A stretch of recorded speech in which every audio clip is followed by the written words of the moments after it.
Quality management, nothing but testing అనమాట. ఒక product manufacturing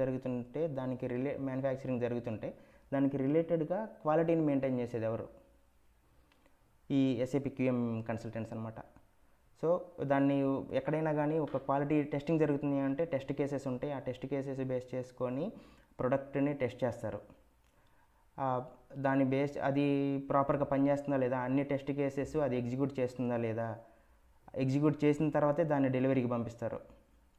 execute చేయకపోతే టెస్ట్ కేసెస్ అన్నీ ప్రాపర్గా సక్సెస్ కాకపోతే ఇష్యూస్ ఫైండ్ అవుట్ చేస్తారు. ఇష్యూస్ ఫైండ్ అవుట్ చేసేసి ప్రాపర్ ఏరియాలో ఈ టెస్ట్ కేసు రన్ చేసినప్పుడు ఇక్కడ ఇష్యూ వచ్చింది, దీన్ని రెక్టిఫై చేయండి అని మళ్ళీ కన్సల్టెన్సీకి పంపిస్తారనమాట. సేమ్ ఇక్కడ కూడా అంతే.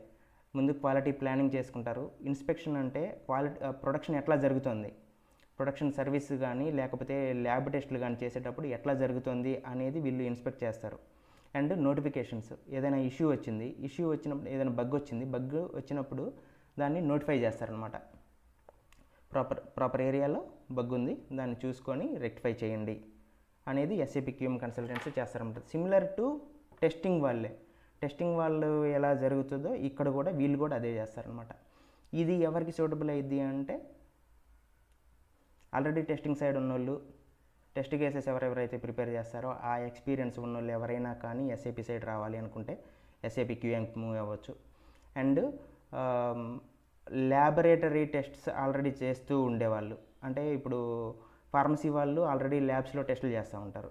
సో వాళ్ళు కూడా ఇది SAP QM చేసుకోవచ్చు.